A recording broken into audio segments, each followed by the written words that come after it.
The Square Ball Podcast.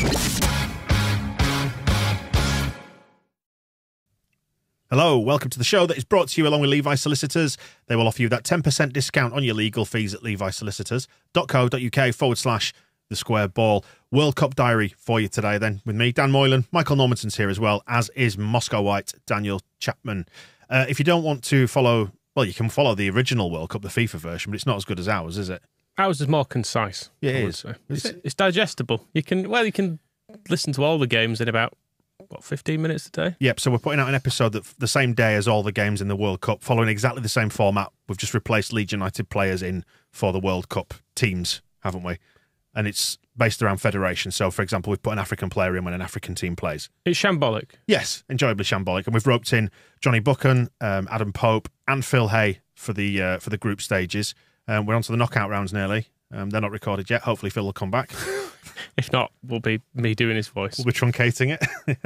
That is over on the Extra Ball, our members' extra podcast. Find it as part of TSB Plus, thesquareball.net/plus. Charity calendars as well. Quick plug for those.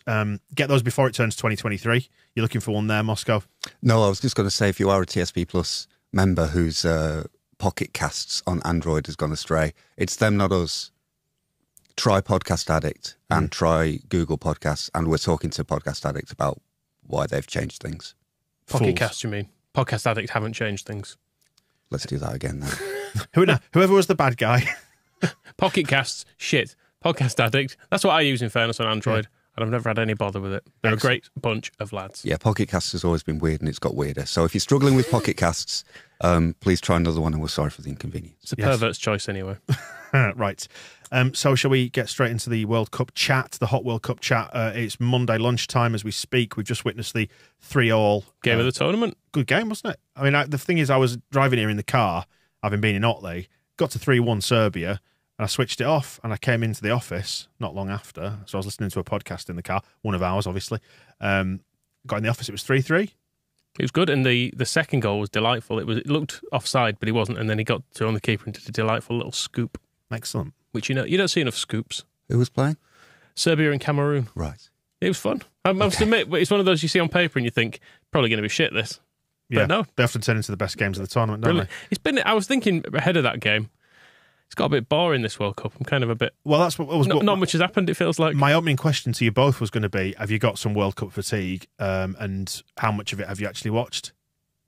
I've kind of watched bits of most of it, but I don't know, not much has gripped me, I've got to say, flicking through games. I've generally been a bit like doing something else. Maybe it's my fault for being too easily distracted. Maybe I should have committed more to, Belgium against Morocco or whatever. But it just has felt, I don't know, it doesn't feel like anyone's that good. I think France and Spain are both quite good, but not enough to get me excited at this stage. Did you not get fully drawn in by England against USA? Gareth Southgate's England, giving all the thrills that you needed? We should talk about that as a jump-off point, shouldn't we, actually? Yeah, so because that wasn't great from an English point of view. USA did well, though. I thought they were the better side in that game. But were England even trying? Pre-tournament, we were expecting this performance against Iran, I think, weren't we? A kind of turgid, defensive sort of performance where nothing really gets going. But then we turned up and we were good, and then it was just delayed for a week. So yeah, it was shit. Just really boring. Yeah, it's the worst of Southgate's England. I was going to say we've seen the best and the worst when they were kind of let off the leash in that first game, but you almost wonder whether it's like a retractable leash like you put on the dog that whoosh, brings him right back to you, because there was no like attacking, there was no risk taking, was there? There was no nothing. Like, you think if the USA are like pegging you back in your half with this high pressing, why not try and force them up the field a little bit? But they didn't. They just tried to absorb it all, and it was not comfortable watching, was it? Tyler Adams, that was the difference. You can't do anything with Tyler Adams on the pitch. Unless you're playing Leeds, then teams obviously score quite a bit. But in that game... That's not his fault, though. That's not his fault, no, it's not. If Brentford had qualified for the World Cup, they could have been storming through the group stage. He was brilliant, wasn't he, in that game? He's been brilliant so far in the tournament. Is he the best midfielder in the world? Yes. He's the best player in the world from what I've seen at this World Cup. Yep.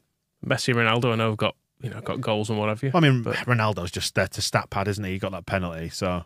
Dived for it. Yeah. Let's be clear as well. He cheated to win a penalty. Should we stick that in front of the committee?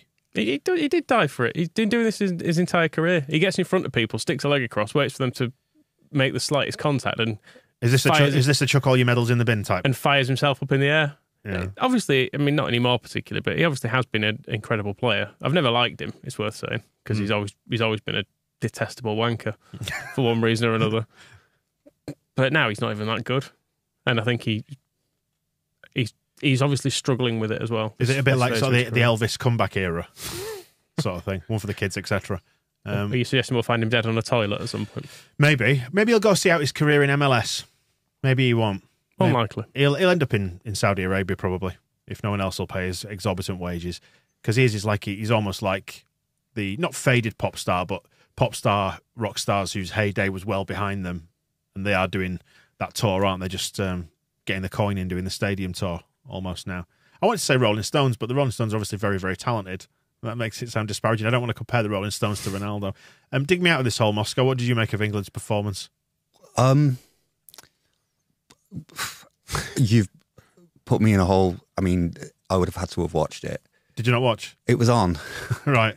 And then I sort of got the measure that it was going to be a bit dull, and then just kind of didn't. It was turned the sound down red. It was a perfect reflection of what we were saying in the run-up to the tournament about Southgate's England. How we've got a weird relationship with that team. Because they're all eminently decent humans from what you can tell. There's none of them that strike you as being massively detestable. Like when you look back on the so-called golden generation, how many of them we didn't like, and they never did anything. But this lot all seem fairly decent people, and yet there's something about that thing that just doesn't quite set the pulses racing. Maybe it is the style of football. I mean, it could be. When we got to the final of the Euros, we did have a similar performance against Scotland, which did result in like massive street parties of the Scotland fans. They seemed to celebrate it like they'd won something, which they got a 0-0 against us. But it was, I suppose you could compare it to that, and we did go on to play better after that. It's the last game that matters, isn't it? So Southgate, based on what he did in the Euros and based on what he did here, if it was his influence entirely, has an argument in terms of that point against the USA, essentially qualified England from the group. It would have to be dramatic, batshit results for England not to go through now. So what's more important from the group stages is, get the points, get qualified, and then worry about the rest later. But that's only and that's pretty much what happened in the Euros, is kind of get to the next stage. But then I think the thing with England against USA is it was, hyped up as the, reasonably, quite rightly, is like a really good game that lots of people looking forward to, and failing to deliver on that part of it. It's all very well. You can say, well, Southgate got the point and England got through, but also Friday night, loads of people looking forward to seeing that game, and it's just a typical England letdown where, like 15 minutes in, if you're used to what Southgate's England can serve up, you think, well, I'll turn it down, and then maybe if he's bringing Phil Foden on, I might have a look.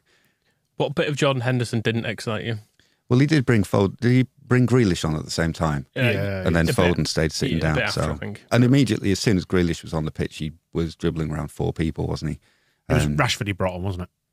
But also Grealish. I'm not imagining that. No, I didn't watch it. He was definitely there.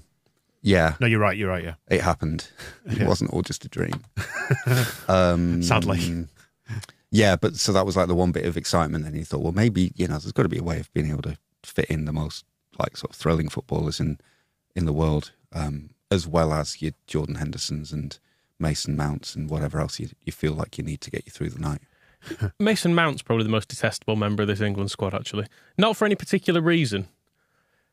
I think there's is it the hair touching that you don't like? There's the Derby stuff. There's the Chelsea aspect of him. There's the Lampard connection. I don't know. Yeah. You're hating him by proxy almost. If I was to pick on someone needlessly in this England squad, it would be Mason Mount. Needlessly. Because I'm sure he's not a bad bloke, really. And he's not done anything really to think, he's worthy of his place versus Foden, has he?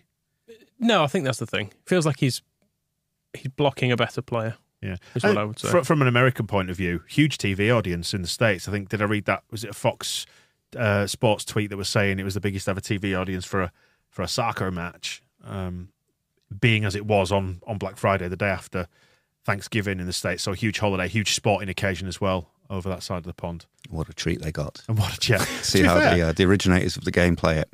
But it's a performance they can be proud of. And like you say, from a Leeds point of view, if you look with your Tyler Adams lens on, it was... Oh, yeah. I mean, Tyler Adams playing well is great. Brendan Aronson got his little substitute appearance at the end, didn't he? I think. But everyone's always said that the problem with soccer cracking the American market is boring 0-0 draws. And again, maybe it was Southgate just doesn't want the game to be successful over the pond. Spiteful. Yeah, he's out completely sabotaged. 20 years since MLS started. He's like, right, nope. You can. You will find no joy. Yeah, it'll be like when Lionel Messi goes into Miami and Phil Neville puts him at left back or something. Like, as him doing, imparts his wisdom on him up and down the left wing to try and help out defensively, rather than setting him free and entertaining people. Yeah, it is that's just what it all felt like with that. Is it's a shame that such a big match was a bit meh.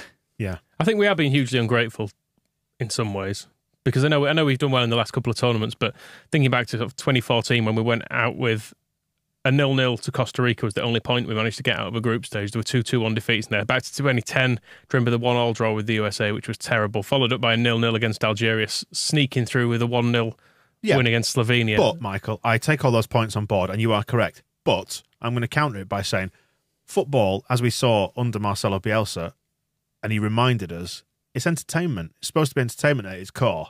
And that wasn't very entertaining. So I think people are within their rights to say that wasn't very entertaining. I agree. The World Cup as a whole, I mean, you were saying before, it's not been particularly captivating. And, it's the question of shoving it in the middle of the Western football calendar and giving everybody a week to prepare. And, of course, the players are playing like dopey strangers because they've not seen each other on a training pitch until a week ago. And it's where some of Southgate's kind of attitude maybe pays off. It's like, well, let's just stick with the players who know each other, who know what they're doing, and do something simple instead of, throwing in too much random entertainment. So it's kind of what you're going to get in a World Cup where everybody's worried about fatigue, they're worried about climate, they're worried about injuries, and obviously everybody's absolutely terrified of being knocked out. Because you can imagine, I mean, Southgate's getting criticised because England are a bit boring. He would have been absolutely dragged through the streets if England had been knocked out in the group stages. So pragmatism is the word you're after there. Yeah, none of it makes for any of it being any fun whatsoever. So you just kind of have to factor that in. We have to endure. But it's a shame for the people who maybe don't follow football as closely, because they would maybe turn into, that's the thing with the World Cup, once every 4 years, and you pick the big games. And if you are over in the USA and you think, oh, well, I've heard all this great stuff about the US MNT is going to be fantastic, a golden generation of exciting, youthful players. I'm going to watch this game on a holiday.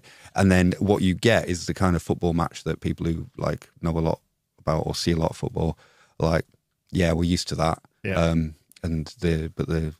You have the extra a lot of sighing from people who maybe don't know that football can be like that more often than it isn't. There will be some people who are enjoying this World Cup, but we're old. And I'm enjoying it from the sense that I know I can wake up and there'll be football somewhere in my sphere all day, pretty much until almost the kids go to bed. So you can kind of immerse yourself in it if you want to. Like I'm driving here in the car, listening to it on the radio, even though I had no particular dog in the fight kind of thing. I thought you were dog in the car though. No, I didn't have a dog in the car either, but I did go to the vets to pick up dog medication. I know you've done that, so I had it in my head. Dog on the brain at the minute. Which is what I think Gaza sang that, didn't he? That's the one. Dog on the brain is all Maine. Yeah, absolutely. We had our first glimpse of Rafinha as well, didn't you? That was nice. That brought a little tear to the eye. Fuck him. He's dead to me. Useless. No, he's not the same guy, is he? They've broken him. He should come home. Come back to this. Come back to what you know. When they fail to make the payments, maybe. Maybe he will. Yeah, repossess him. And just actually return to the England. They've paid for him though, haven't they? I don't think that joke works anymore because they just paid. All of it? Yeah. I thought there were installments and stuff. Maybe the first installment, wasn't it? I don't know. I think if he wins the World Cup or wins the Champions League, there's bonus payments. But that was part of the thing with Phillips and Rafinha, is we took slightly lower fees to get all the cash. Oh, I thought Rafinha and then they paid on September the 1st, yeah. Because like 50 million is a lot of money, isn't it, in one go? I certainly wouldn't have that if they asked for that for my gas bill, which is probably approaching that, to be perfectly honest, the way things are heading. I was just going to say, returning back to England's group and Wales, obviously, the reason why it's unfolded as it has, and perhaps you're right, maybe Southgate thought, let's not overexert the players in this middle game. It's a 3-game group, as he said in the post-match, didn't he? Maybe you just play a bit more conservatively in this second game. And then batter Wales. And Wales' game is coming up. Yeah, it is. It's a 3-game group. And they lost to Iran, which was funny or disastrous, depending on your nationality. It's just a shame all round, really, that Tyler Roberts wasn't fit in time. Would have made the difference. Could have made the difference. On a similar tip, USA just need a striker, don't they? Yes. Put probably. a striker in that side and you're more dangerous. Yeah, I know there's been a lot of stuff at this World Cup about the propaganda and stuff, but I felt like the Welsh pundits were doing their absolute best in that as well. Ashley Williams saying that he just caught him with that with that red card. Hennessy. When he'd booted a man's head off, Yes. when he's come like 30 yards out of off his line to twat a man in the head. It's one of those you've got to get that, isn't it? If you've got to kick it, otherwise you're in bother. Yeah, and I think he thought Iran just edged it, and he was a bit unlucky in that, and it was a bit like, well, I'm not quite sure what you've been watching here, but no. Yeah, Wales don't look very good, do they, anymore? No. I know this is setting us up for a fall with them still to play, but like Bale and Ramsey were both brilliant not so long ago, and now you look at them and you think it's a bit like watching Ronaldo, watching Bale. You can kind of remember when he used to do dead good stuff, but now it's kind of The penalty was good. yeah. You maybe needed somebody. I know he doesn't run around as much, and that's kind of his where it's going wrong. But somebody to in a pressure moment and they need a goal at the World Cup, and somebody just with the mentality to step up and smash it into the back of the net. Tyler Roberts again, you're thinking about, aren't you? Well, if Bale hadn't been available, I'm sure Roberts would have finished it off. But Bale isn't frightened of any of that stuff, and he's probably not frightened of any of the criticism as well. He's just sat in Madrid having people shouting at him for playing golf for 5 years, so he's kind of pretty impervious to any kind of pressure that you try to put him under. And that'll be an interesting aspect for the England-Wales game, because England just have to not lose 4-0, don't they? Yeah. And then they'll go through. And then Wales, essentially nothing to lose. And I guess for players like Bale and Ramsey and maybe a few of I don't know about some of the other older players, whether they'll be as involved. But last hurrah, go for broke. Let's just see what we can do and try and bloody the noses of our nearest neighbours on the world stage would be. Because if you can't go, they've got to. This is the kind of the thing. First World Cup since 1958. So you just make getting there first of all is a fantastic achievement, and then the next thing to do is let's see what we can tick off while we're there, because with the best will in the world, Wales are not going to win. We're not going to win the World Cup, so you just try and do let's score a goal, and they've done that, and they've got a point. Do that, try and get a win would be, and then if you got those three things, you go home and say well, that was pretty good, and then we'll try again to get to the next World Cup and do some more stuff there. And so there's a lot of kind of motivation, even though they can't go through, they can win a game at the World Cup, and that would be a fantastic achievement. And you never know, Dan James could be the one swinging a cross across for Bale to shove Michael's words back down his throat. Well, somewhere in between, heading it off, he'd have all the advantage of that thick head of hair. I was going to say somewhere in between that. He'll go along with his he'll let loose his ponytail, start shaking it about and say, Michael, this is what no Bobby Charlton comparisons to Gareth Bale. It's the Welsh and the Canadians have upset now. Oh, have you upset the Canadians? Moscow was just telling me I've upset a Canadian, Richard. Sorry, yeah, Richard. Is Richard actually Canadian? He's English but lives in Canada. He's lived there long enough to know that Tim Hortons is the best coffee in the world, etc. Were you trashing because you were saying bad things for you? I didn't think I was trashing him. What you should do in the finest tradition of internet opinions now is double down. I celebrated each and every Croatia goal last night. I mean, I did already apologise on your behalf. But if you want to throw that back in both mine and Richard's faces. What was his crime exactly? Just being mean about Canada. I thought Canada were dead good in that first game. I think you said they're not very good, are they? I think I might have said they were exciting, but they weren't. I think I was the quality, saying that I didn't expect them to be competitive in that way, because judging by the players. I mean, like Junior Hoylett is a kind of a mainstay of their team, and I know he's caused us many problems in the Championship, but he's not of the class of a World Cup player, I wouldn't have thought. And yet he's at the World Cup, and where are you? Well, I was never in contention, I don't think. We're not. It was unlikely. Sat by your phone when they announced it. Although Canada do have the old man playing for them, don't they? Let's do it the other way. He's at the World Cup, where's Erling Haaland? That's true. See? Shit bastard. Mm-hmm. He's crap too. I was just going to say before, in between that Wales-Iran game and the England-USA game, we had the Qatar-Senegal game as well, which sent Qatar home before even the first Friday of the World Cup was out. I mean, sent them home. They were home. They were home, yeah. They were already home. Back to the houses. Yes, just had to drive from the stadium home again, which is what they probably did anyway. Maybe the team hotel. Depends, doesn't it? It was strange that, because when they scored and you saw people celebrating in the stadium, you sort of thought, it's nice they've scored, I suppose. But then you thought, no, bad Qatar. There's probably a distinction to be drawn there, because we're saying that, it's good that Wales got to a World Cup after so long, got a goal, got a point, now can work on getting a win, all great achievements. They didn't spend $200 billion trying to do that. So I think putting Qatar's pissy little goal into context. You get angry Qataris coming at you now, Moscow. Well, bring it on. And Radrizzani, probably. Because he's a fan of them, isn't he? Did you notice that I can't remember what the tweet was exactly, but it's now gone from his timeline. Something about somebody had mentioned the lack of diversity within. Oh, no, it's still there. Is it there? I'm sure I looked at his timeline. It was he was a reply to someone. So so it wouldn't have appeared, right? Yeah, where he was sort of defending the diversity within the crowd, which, let's be honest, was a bit of a sausage fest. The one that was being pointed out. Yeah, it was a little bit, wasn't it? But yeah, I noticed Pochettino as well was on saying what a great World Cup it was. Was he shilling for him? A little bit, yeah. He kind of did an intro, and then we've got Pochettino was in the studio, and he went, "Yes, it's been a really good World Cup, hasn't it? It's dead good here." And they were like, "Yep, cool." Silence. It's probably true from Pochettino's perspective. Yeah, true. You just go from corporate area to corporate area, being treated exactly as you swilling down your Budweiser, Moscow, in your corporate areas. Where it's allowed, yeah. And then there's the FIFA branded champagne, isn't there? That's all on there, all flowing. So there's no problems if you are rich enough to have a good time. It's generally true of everywhere. Because Rads has been there. You're right. You're absolutely correct. And he is also rich enough to have a good time. So I'm rich enough to have a good time in Pontefract. Yeah, and so I do. He's been milling about with his Qatari mates, hasn't he? Basically, there in the luxury areas, or has he been there tidying up the loose ends on the Cody Gakpo deal? Maybe. Tying up the loose ends, as in like withdrawing the offer because it's ridiculous. Do you not think we're going to get him now?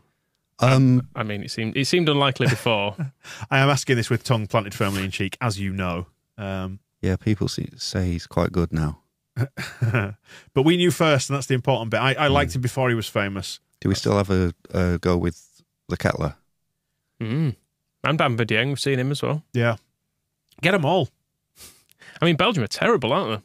That's the one thing I've taken from this. Well, have you seen there's some ruffled feathers in there? Because you see that, I think it was Kevin De Bruyne did an interview with The Guardian, but it was a Man City fan who interviewed him. And he said, I will, because he doesn't do interviews quite famously, but he said, you can come and interview me at home, but you've got to interview the whole family. So it's quite nice. I read it as a piece, but in there they got chatting about Belgium, and he was saying, now we're too old now to be good.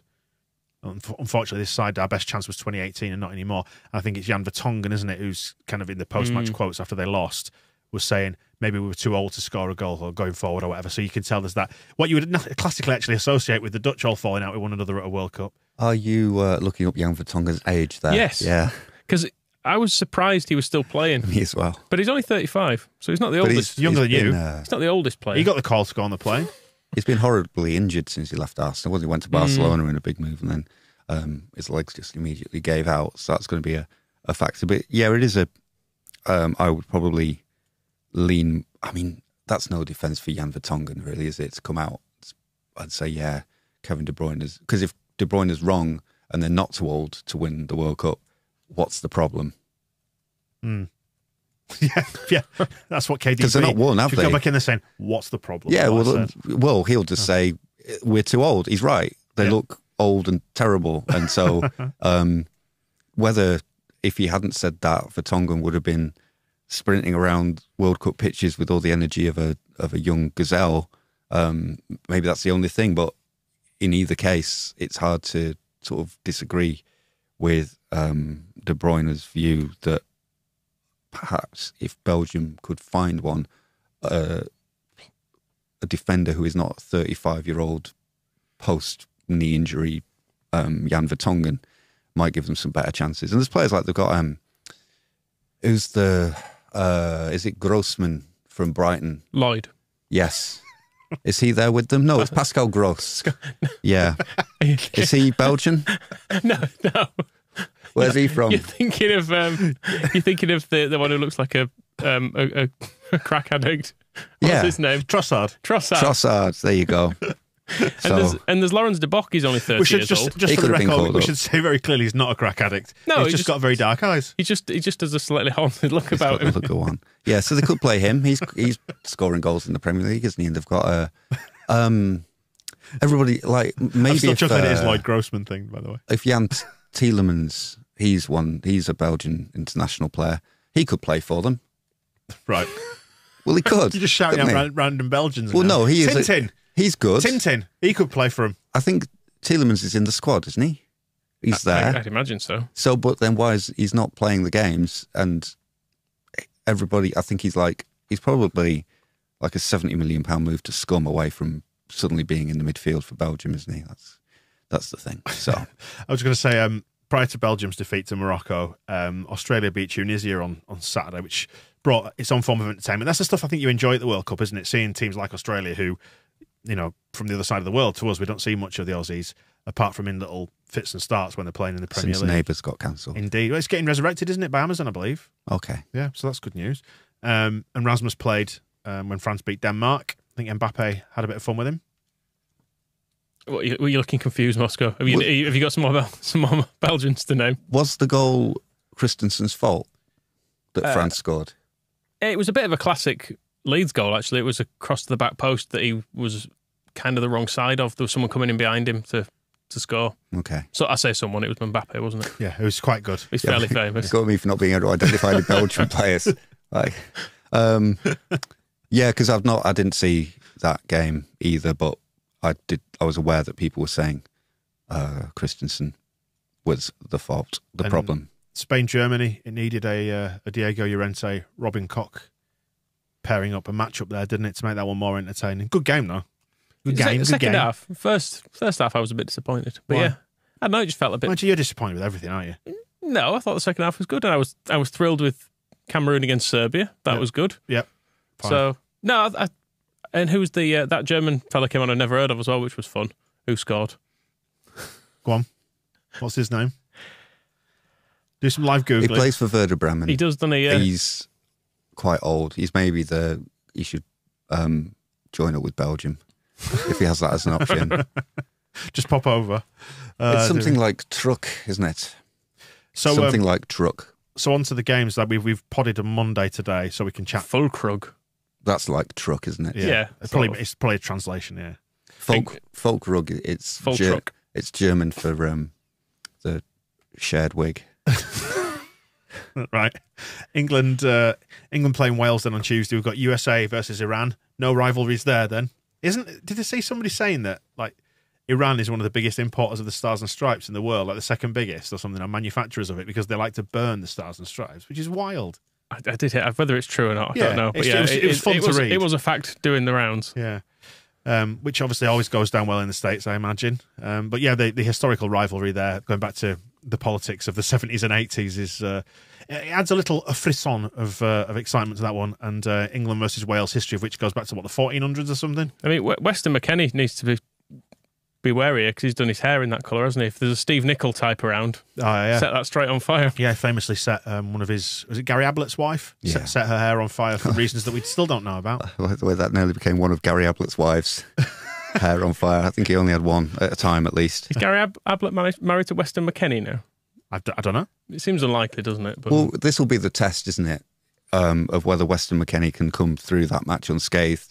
Because if we do, then if he does, it's the Gary Ablett factor. But if his head goes up like a Chinese lantern, a paper lantern, then obviously it's the colour of it.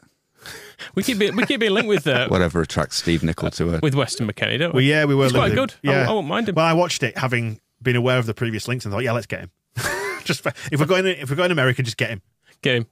Get Pulisic too, even though he's got quite an annoying face as Pulisic. Yeah, has Chelsea changed his face to become more annoying? He's gone a bit. Him and Mason Mount are sort of. You see, the American viewers / listeners now will be all over this because he's the golden boy. I know he's the golden boy, but he's got a very beggy face. He's got like a constant look of being slightly aggrieved with the referee. That's Chelsea for you. I think, let's blame Chelsea. We'll get him to Leeds and it'll be fine. We can heal him. We can fix him. Yeah, we de-Chelsea'd Tony Dorigo quite well, but I think we never really cracked it with Dennis Wise. Or Jody Morris. Or Ken Bates. Ken Bates. Will we be watching Wales versus England, Moscow? When is it? It's Tuesday night at 7 p.m. That's tomorrow night. Maybe. Michael, will you watch? I'll definitely be watching it. I'll be watching it, yeah. Or will you be on the other side, Moscow, Iran against the USA? I mean, who knows?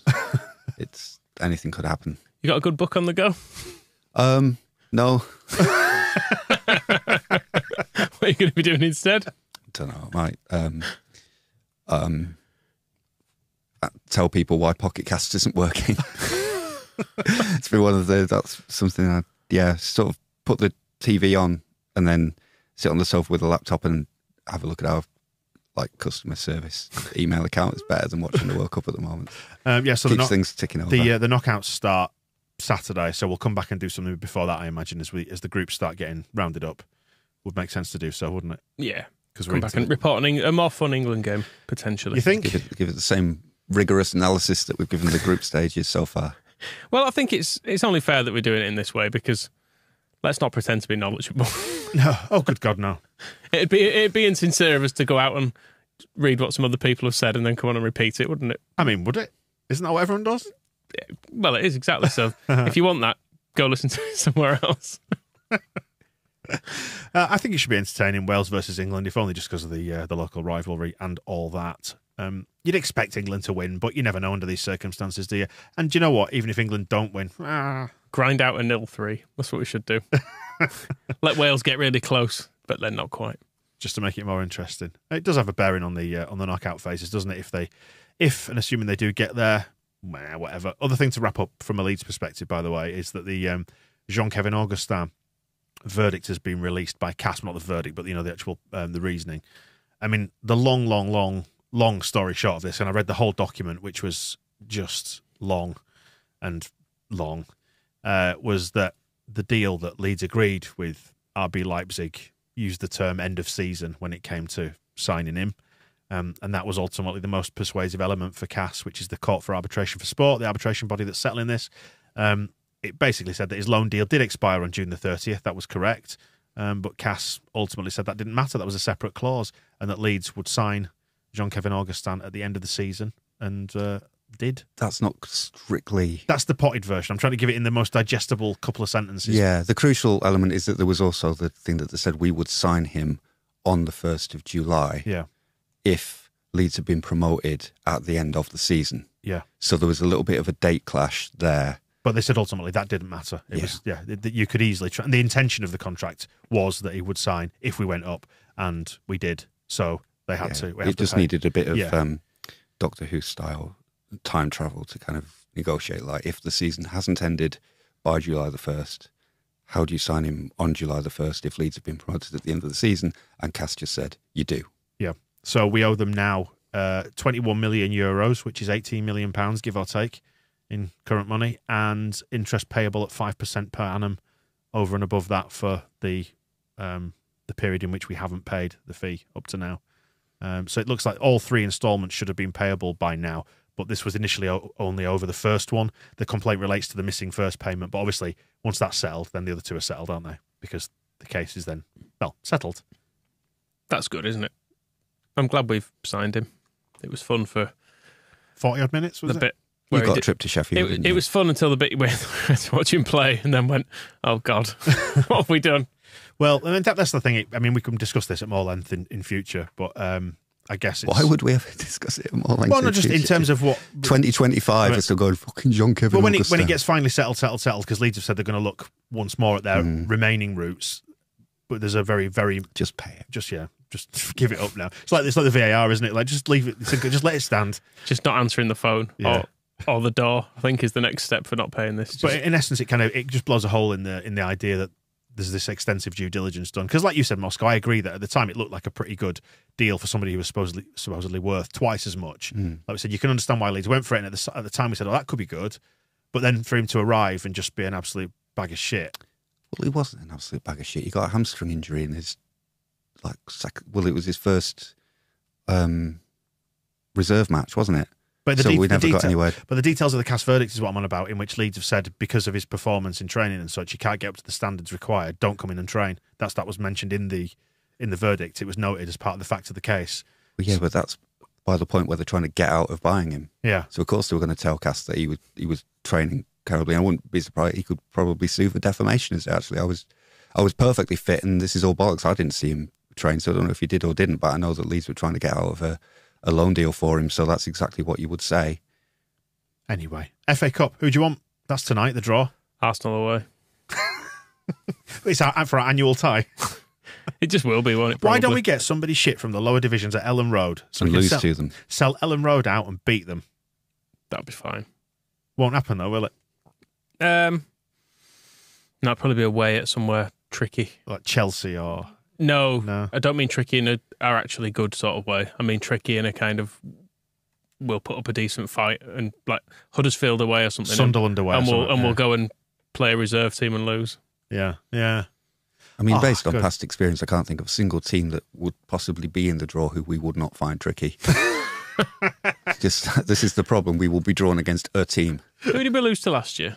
Canada, wasn't it? Probably. Who can forget the great FA Cup run of Can't even remember now. last year? It was what we beat West Ham or lose to West Ham? We lost to West Ham in the West cup, Ham, yeah. and then beat them in the league. Because we played them two games on the trot, didn't we, or something? Yeah. So maybe that's it. Is just see whoever we're playing in the league and just draw them. Sonny Perkins played in that for West Ham, didn't he? For a minute. I believe so. Yeah, I think it was. I mean, that's one of the reasons he left is because, while there was a lot of us who were all complaining that Gelhardt only played 20 games, I think that was his one appearance. He got a couple of Europa League sub-appearances on top, but David Moyes was just emphatically not using the best young striker in England, so we'll have him. Yeah, 5 seasons in a row we've gone out in the third round. What's the point? It's impressive, isn't it? What is the... Honestly. It's remarkable, given we've not even had bad draws all the time. Maybe it'll be a repeat of who had the celebrity in their team. Crawley. Yeah. Maybe they'll sign Matt Hancock and we'll play against. The pictures of Matt Hancock playing football were tremendous. Have you seen him? Yeah, so he's got the experience, hasn't he? So The ultimate insult. he can drop into whichever team Leeds get drawn against, and just to score a couple of goals against us and crack on with his celeb career. Great stuff. That wraps up the World Cup diary for today. We'll be back later in the week. Probably Thursday we'll say, something like that. Yeah, something like that. Why not? We'll speak to you then. The Square Ball Podcast.